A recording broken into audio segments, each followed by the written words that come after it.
News and Talk, 1380 WAOK. You are listening to the WAOK Morning Show, and we have another guest with us this morning. We are welcoming, who do we have? Chris Bruce, Policy Director of the ACLU. We got a lot going on in here this morning. Welcome, Chris. Thank you so much for joining us on WAOK. Hey, it's great to be here. I'm actually out at Waffle House with my 100 Black Men of Atlanta brothers. But had to tune in for this great conversation. Absolutely. Well, say hello to the brothers for us, please. I will. Well, thank you for taking time out of your breakfast to spend a little time with us this morning. So we were wondering, we were having a couple of conversations this week about the mass deportations that the Trump administration is promising that they're going to do. And we wanted to see if you could give us just a snapshot of what that might look like. So can you tell us, from a legal standpoint, what might these mass deportations look like and how might they be executed? Well, that's a great question. Let's go into under what jurisdiction the president can do that. When it comes down to it, the Alien Enemies Act of 1798 could be a possible way which he justifies through doing this. And this is basically whenever our country declares war on another country, or, and then this is the biggest part, if it's considered a mass invasion from another country with their immigrants into our country, that he can justify building up and deporting people who are undocumented in this country. Here's the caveat within that. The federal government is not big enough and does not have the resources to do something like that. They will have to rely on local law enforcement to actually activate that. So within your state legislature, we're expecting laws to be passed to force people, force local law enforcement to actually interact with the federal government to mass deport individuals. So those threats that we saw from his new, I can't think of the guy's name. I saw him on 60 Minutes. Tom Homan. Yes. That's him. Those vicious threats. He won't be able to just do this on his own. He can't just come and knock on somebody's door and say, hey, come with us. Yes, they actually can. Here's the thing. There's about 48,000 people who are currently in ICE custody, immigration custody control. So when it comes down to it, ICE has about 14 planes that they could use to deport people. 14 times 48,000, that's a lot of trips. Yeah. So what they're going to have to do is use other resources from other governmental agencies to bring in planes to deport those people. I'll be completely honest with you, those 48,000 people could be out of this country within the first month. Within January. As soon as he gets sworn in, this will begin. And then in the next months that are leading into this, he's going to activate the National Guard and a few other agencies to work with law enforcement to actually go around. You may actually see SWAT-like raids in areas that people suspect have undocumented immigrants in them. And I don't even want to tell people about undocumented immigrants because when we talk about these are mothers, these are fathers, these are brothers, these are sisters, these are uncles, these are people. But I would be right now, everyone is on red alert because this is not just going to be bad. It's going to be very bad. It is. I'm just imagining this, especially in, communities where that they have large, Hispanic populations. This is going to be devastating. I'm just sick to my stomach just even thinking about it. So they can come to people's neighborhoods. So if they know a neighborhood where there's largely a huge Hispanic population, they can literally go and knock on these people's doors and pull them out and put them on a plane. And they've done that before. So it's not something else.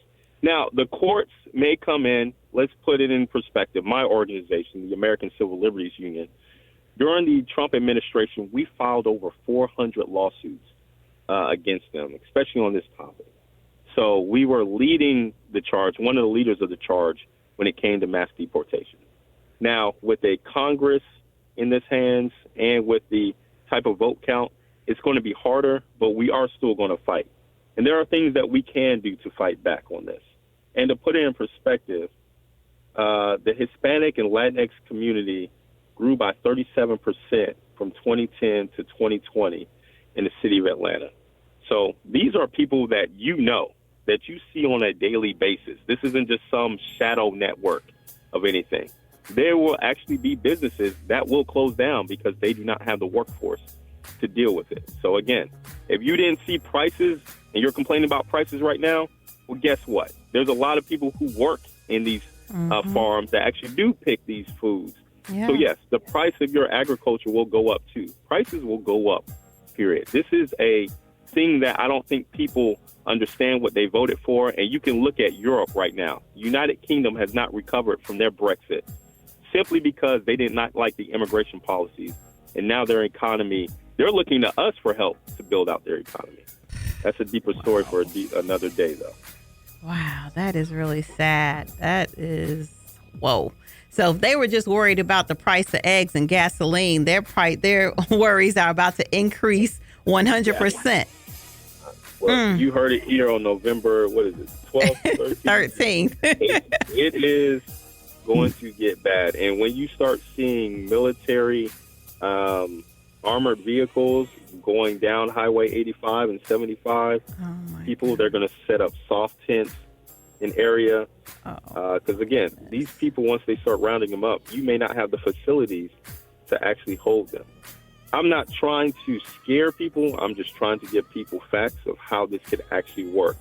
And the last thing I'll really point out is be careful anytime the government mobilizes in this manner of rounding up massive amount of people. Because today it might be the Hispanic community. Tomorrow it could be yours. Wow. All right, we'll be right back. News and Talk 1380 WAOK. News and Talk 1380 WAOK. We are back and we are talking about the mass deportations with Chris Bruce of the ACLU. So, Chris, since America is a huge melting pot, who else might they be targeting besides the Hispanics? Well, that's a good question, too. Most people always speak of Hispanics and Latin people. But we actually have so many immigrants from everywhere, from Europe, from Africa, from Asia. So, again, if you are here and you are undocumented, you can go into this situation. And even if you are here on a legal visa or not, that could be revoked too. So people, again, like I said, these are people who live in your neighborhoods and work at your jobs that can actually be deported. I'm helping out a person right now to get their work visa reinstated and renewed under Biden's administration, so she doesn't have to go through these issues later on. But any and everyone. I really am. You know what? I'm not somebody that cries a lot. And if you ever see me crying, you probably need to call 911 because I'm just not a crier. I am just really almost in tears because I have a huge Hispanic population in my neighborhood. I mean, they live all around me. And I'm just trying to put myself in their position and just trying to think for a moment how scary this must be and how devastating it's going to be for the community. Because like you said, this is going to affect businesses. My nephew used to work at this. He was a truck driver and he used to work at this chicken plant place somewhere. I don't know where it was. It was somewhere like in North Georgia somewhere. And he talked about how it was really nobody but Hispanics that worked there, that they were the only ones who could tolerate that god awful smell, because he was talking about how awful it smells in those chicken packing plants, that smell of raw chicken was just nauseating. He said, but they were the only ones who worked there. So if you were worried about the price of eggs going up, forget about the price of wings. How about that? Oh my goodness. This is worse. I don't know what I was expecting you to say, but I don't know. I wasn't ready for this. So I think that really goes into the point. I don't think that the American people knew exactly what they're voting for. And this is where it really comes down to messaging. Yeah. When it comes down to it, people thought it was going to be, oh, these are people who are in our country illegally, they're committing crimes. Immigrants have been shown to actually do less crime than native-born Americans. They are in our schools, in our communities. That's another impact towards it. Federal funding, when it comes to a school, they count each student. So if you even bring out these students, because it's not a situation where it's just, oh, well, it's mom and dad or anything else, these children are going to be impacted too. When they pull them out of the schools, the funding for those schools happens. You will see public schools closing down. And when it comes down to families, like you're talking about before, it doesn't matter if grandma's 72 or 75, if grandma's undocumented, they'll come for her. And when they say, well, we don't want to separate the family, they'll say, you can go too. So this is going to be a very trying time in our nation's history. Yeah, that's what old boy said on 60 Minutes. What's his name? The big Tom Homan. Yes, that's what he said. Right. The interviewer asked him, she was like, is there another way that you can do this, like without separating families? He was like, yeah. Take all of them. I'm like, what? I was, He had him with the gotcha question. Yeah. I'll tell you what, the thing that one of the best presidents that we had, President Barack Obama, he's also known as the deporter-in-chief, and he's deported millions of people in a very efficient manner, right? I'm bringing that up to be as nonpartisan as possible, but he did it in a certain way of trying to keep families together, keeping them here, and going through a judicial process. Tom Homan said they can go, and they can all go now. And what you should be concerned about as a taxpayer, people are saying this would cost about $88 billion. He didn't blink. He said there's no price on your security. We're just going to make this happen. That $88 billion could go to these potholes in the city of Atlanta, could go to schools, modernizing our infrastructure with Wi-Fi and better facilities. But he's going to focus it on people who are in our communities that are a part of our community. So is it possible that legal citizens might get tangled up in this too somehow? Yeah, I don't know if you know about the government or not, but they make a lot of mistakes a lot of times. And you're going to start seeing pieces of legislation that comes out, show me your papers type of documents, where the police can come up to you and actually question if you are a legal citizen in the United States. And if you don't have it, they may have probable cause to actually arrest you. The one thing, that's going to be scary. Yeah, that's happening in Arizona right now. Wow. Didn't see this one coming this morning. I didn't. I'm done. I mean, I am just done. I mean, you can just stick a fork in me. I am so done. I wasn't ready for this. I just wasn't. I mean, I knew it was bad, and I knew it was really, really bad, but I didn't know it was going to be this bad. So one of the other questions that I was going to ask you, which you've already answered basically, was do we all need to get copies of our documents, like our birth certificates, to prove our own citizenship? And you just basically said, yeah, even people who were born here. Yes. If you do not have a state ID or federal, if you do not have a government issued ID, I would get one. This deals with documentation. And the government does not do a great job of documentation. So even if you do have all your papers in order, you could still be questioned and brought up into this type of system. People have no idea what they voted for. They're about to find out. They really are. I mean, they thought they were voting against Harris because she was black and, Indian and whatever, and they didn't want her, and the price of eggs was too much and gas was too much. Oh, they have no idea. And it sounds like they're going to find out really fast. Really fast. Has there ever been anything else that has been remotely similar to this that has happened in America before that you know of? Not at the scale that he's actually talking about. We did have situations during World War II where Japanese Americans were rounded up, especially in California, and put in internment camps. Some of this happened in War of 1812, World War I. So it's not something that happens, but it was a targeted group for actually investigations, really going more towards, are you a person in the United States working for a foreign government that we're in war with? We are not at war with Peru, Venezuela. We are not at war with Mexico. We're not at war with any of these countries. A lot of these people just came here to find work. And a lot of people have come here to escape horrible lifestyles of gangs and cartels that were set up by the United States government years ago, decades ago. A lot of these countries are in these situations because the United States government has meddled within their political affairs. And now we're complaining about, hey, why is everybody coming over here? Well, you messed up their government over here. Why wouldn't they come over here? The best policy to do to slow down immigration is to rebuild these other countries so that people would not want to make the dangerous trek to the United States. That's what will stop things at the border, not closing the border or anything else. And when it comes down to it, I don't know why this talking point's never been used. You had 4 years of Donald Trump who said he was going to build a wall. Mm-hmm. Well, if that wall worked, why are we still talking about this issue? Hello? You're gonna put immigration in the hands of somebody who said he already solved the immigration problem, and now you're saying it's running out of control. My heart is literally broken this morning. I'm so sad. I'm really sad. Very, very sad. But I'm glad that, we invited you on to talk about this. I just wasn't expecting this. I really wasn't.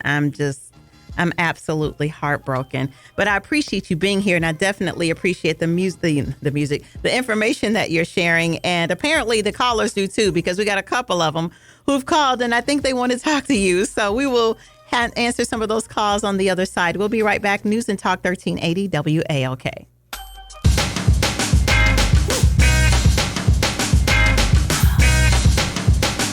News and Talk 1380 WAOK. We are continuing our conversation with Chris Bruce, Policy Director of the ACLU. So, Chris, how might you explain the large amount of votes that Latinos gave to Trump, knowing that this was something that he was planning to do? Do you think they thought that maybe it wouldn't happen to them? What were they thinking? That's what a lot of polls have said. In fact, as you saw, there was a larger share of Hispanics that voted for Trump than pretty much a Republican president in years. Now, I'm going to go into a little bit more depth when it comes to the numbers. Okay. In 2020, 81 million people voted for President Joe Biden, compared to 74 million people who voted for former President Donald Trump. That's 2020. In 2024, about 75 million people, that's the count right now, is for President Trump. Now, he's won the election. We all know that. But by 1 million or 2 million probably, that's going to be it. Vice President Harris is hovering around 70, 71 million. There's about a 10 million person drop-off for Democrats. So Democrats, it's not that Donald Trump won, it's that Democrats lost. And they lost 10 million people in the vote count. That comes with messaging. That comes with engagement. That comes with a lot of different issues. Immigration was one of the issues that Democrats lost on tremendously. And that's one of the reasons why you did see people voting for Donald Trump, especially in the Latin community. Okay. All right, I'm just There's always more, right? I'm just done. I mean, really, I'm just done. Okay, we're going to go to some of our callers. Let's go to James. James, good morning. Hey, good morning. How are you guys? I've been better, that's for sure. Well, yeah, I'm still black, James. Let me put it that way. I'm still black, brother. Well, I don't think my comment is going to help you too. I think I'm probably going to leave you a little bit more flabbergasted than anything. But what I want to say is that this election shows us a couple of things, and it shows us that over 90% of voting black women. Well, let me ask you this: what did Kamala run on? She ran on two things: abortion and LGBT. If you know of something else, then you let me know. But those were the two major things. With that being said, we know that 90% of black women voting black women support abortion and LGBTQ. And over about 78-79% of voting black men support abortion and LGBTQ. And you guys are saying you're sad because of a deportation, but you're not sad about the killing and murdering of our children? I'm sad because to know that there are going to be so many people who are going to be sent away, so many people who live in my community. I live around a lot of Hispanics. I'm sad about women losing their right to be able to choose. There is a difference. You have never been pregnant. You never will be pregnant. You've never had a pregnancy that's been compromised. You can't even relate to that. Hold on, so I can't. So no, you can't unless you've been pregnant. Unless you are a woman who has the capacity and the ability to be pregnant, you can't even relate to that or how women feel about that. So don't even speak on that. Not true, though. It is true. Tell me, when was the last time you were pregnant? When was the last time you were pregnant? Just answer the question. Answer the question. I'm a guy. Well, I mean, what you voted for though says that men can be pregnant though. So you're wrong in your own. I am not wrong. That 90% of women that voted for Harris, they voted because they were the 90% of women that voted for Harris voted because they wanted to have rights to their own body. Okay. Democrats believe that transgender. I don't have an opinion about transgender people. I don't have an opinion about that one way or another. What I care about, okay, because I'm not having any more kids.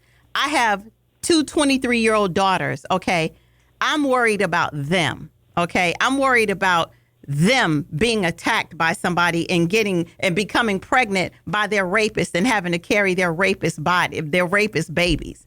Okay, or having a pregnancy that's compromised or that endangers their lives. That's what I'm worried about. Okay, that's what many women were worried about and concerned about. That's how women feel.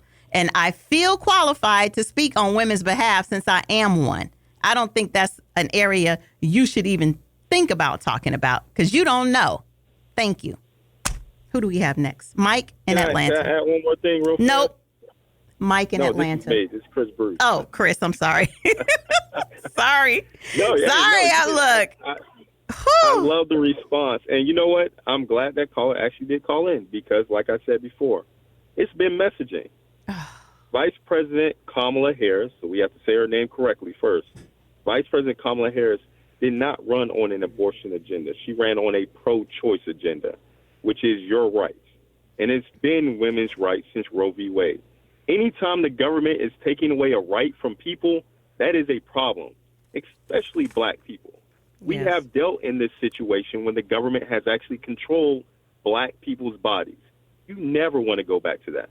And we just seen a political article with two black women who have died because of House Bill 481, the abortion ban in Georgia, because they could not get medical care. Yes. So if you're talking about protecting people's lives, let's start there. If you want to be a pro-birth type of person instead of a pro-life person, because if you were pro-life, you would expand health care, Medicaid, you expand education, everything that goes along with it. But right now, you're just pro-birth. There's a lot of different problems in messaging, especially in the black community. And I think the last caller actually exemplified that. Exactly. And I think I feel so passionately about it because I had a high-risk pregnancy. Mm-hmm. I had a very high-risk pregnancy, So that's why I feel so passionate about it. They kept telling me the whole time I was pregnant that that it was a strong chance that my babies weren't going to make it. I had twins. I had a rare type of twins called monoamniotic twins who only survive in 1% of pregnancies. So I had I had to go to the doctor twice a week the entire time I was pregnant. The entire time I had to go twice a week, every week, because that's how high risk I was. So, back then, of course, 23 years ago, I would have had the option to have an abortion, if something was wrong. Women don't have that choice now, and that is a problem. It is a serious problem. So I don't know what we're going to do now, but I do know this. Any woman who really, really wants an abortion, she gonna find a way to get an abortion, just like they did before. But that comes with a price, and that's not a price that people really want to pay. But, just depending on your circumstances, you might choose that, All right, we got to go to break. We'll be right back. News and Talk 1380 WAOK. News and Talk 1380 WAOK. So we got a couple of callers here. I'm going to try to get to all of them before we have to go off the air, but we got to talk fast. So Kevin, in Decatur. Good morning. Hi, Kevin. I have so much to say, but I'm going to call back and talk to you about it another day, Angela. But I wanted to talk touch on what you just mentioned about messaging. And take for example, what this caller just said about abortion, and he calls all the time and saying the same thing.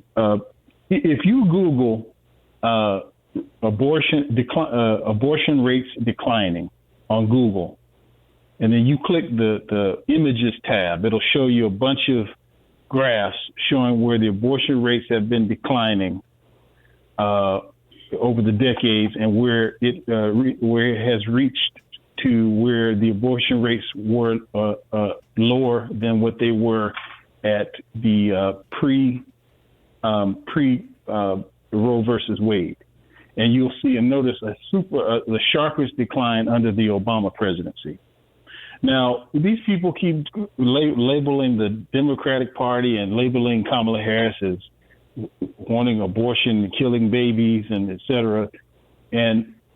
But you look at this graph and you notice that this decline of the abortion rates over time, and they're still declining.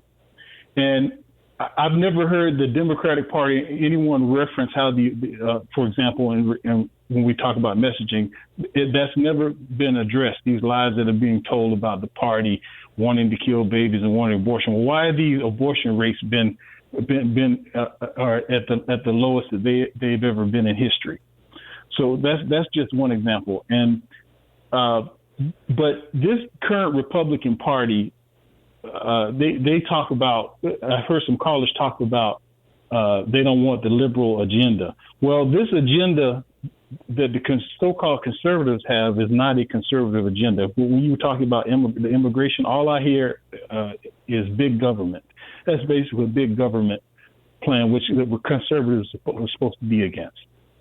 And with respect to how they treat immigrants, another value of conservatives is supposed to be the Bible. And this plan that they have as far as the treatment of immigrants goes against everything the Bible teaches about how to treat immigrants.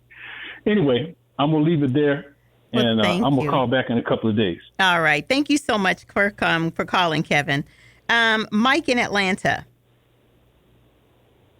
Hey, good morning. Hi, how are you? Good.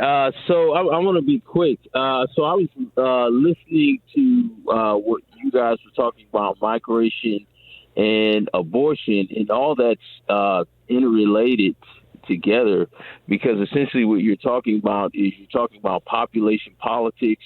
Right now in this country, in America, we have a labor and we have a birth shortage. So people aren't having babies like they used to. And we also have a labor shortage. And what the migrants are doing is they're filling the void of where we don't have people, the population, to fill those farming jobs, those hotel jobs. And one of the things that is going to happen that I believe those people will still be coming under Trump. There's no way that those people, it will be the exact opposite of what he's saying, because we've seen this all play out in his first term. Remember the kids in cages. Those kids were not sent back home. Those kids were being processed. And indeed, even under Obama and even under Biden, there were kids in cages. Migrants are here to stay, the flow of migrants. We just don't have the population. In regards to what you were talking about abortion, with all due respect, I think in a healthy, consensual relationship, if your loved one, if your wife, your girlfriend, or whatever, man, you're a part of the process. Your sperm is going into the woman. So it is not like a woman just up and gets pregnant on her own. In a healthy consensual relationship, what is happening to her is also happening to you. But in general, what this is all about is population politics, because we don't have the people. We literally don't have the people. We need more migrants, and they will be coming under Trump. And I think that is the irony, because once again, we've seen all this play out before, and all Trump does is just smoke and mirrors. Well, thank you so much for that, Mike. I appreciate you calling, and thank you so much for listening. Do you have a response for that that you'd like to say, Chris? I can only go off of what President Trump has said. He's going after immigrants, undocumented individuals who are here. And as Czar said, they are going to do mass deportations. It is going to be one of the most horrendous parts of our history. We've seen how the government has dealt with people with the slave trade, the Trail of Tears with indigenous people, and or World War I, World War II, rounding up Japanese Americans in certain places. It's going to be a lot. And I'll tell you what, this is for another day. We definitely do need to have a conversation about abortion. Abortion is health care. And Yes, when it comes down to it, the right for a woman to choose with her own body, no man, woman, or anybody else should ever come in between that. That is true. Lanier in Atlanta. Hey, quickly, it's supposed to be a Trump policy that it's going to be a bounty on non-documented people, and it's going to be a $300 bounty, and you can turn in up to 25 people, and the government or the state will pay that bounty. It's been going around on the internet. I'm not sure if it's true or not, but can you investigate and just comment on that? Thank you, Lanier. Have you heard anything about that, Chris? I've heard about vigilante justice. So this is where it comes down to citizens arrest laws, which luckily the state of Georgia has undone. We repealed our citizens arrest law when Ahmaud Arbery was murdered in 2020. But in other states, it's still on the books. So if you are considered somebody who's undocumented and people suspect they have probable cause for that, they may actually turn you in. We're going to have the heightened racists and gangs jumping up and harassing people of Latino descent and possibly other groups as well, thinking that you're undocumented because of an accent or how you actually are there. Now, the money aspect of it, haven't seen that yet, but you don't really need money. There's enough hate in this country to actually go after people. Last question, because we're running out of time, but I do want to ask you, do you have any idea or any numbers on whatever happened to the kids who were separated, or those people who were deported under Trump's first administration, those kids who were separated from their parents? Do you know have any numbers on where those kids are or what happened to those children? You know, it was really sad about it when they were separated. The ACLU filed suits. We actually won in the courts. It took years to happen. And then when the court ordered the Trump administration to bring them back to their families, they were like, oh, we can't find them. The ACLU would do it. We didn't separate the kids from their families. That was the government that did it. And they tried to put it on other organizations to deal with it. So, no, there are still children who are still separated from their families from what happened in that Trump era. That's what I'm saying. Once you go down this course, there are going to be some circumstances that you can never undo. Well, Chris, thank you so much for joining us this morning. We'll definitely have to have you back again. I'm so sorry that this is a sad subject that we've had to talk about this morning, and really heartbroken over what I know I'm going to be seeing, and probably seeing a lot of. I think I'm going to have a front row seat. As I said, I have a lot of Hispanics in my community.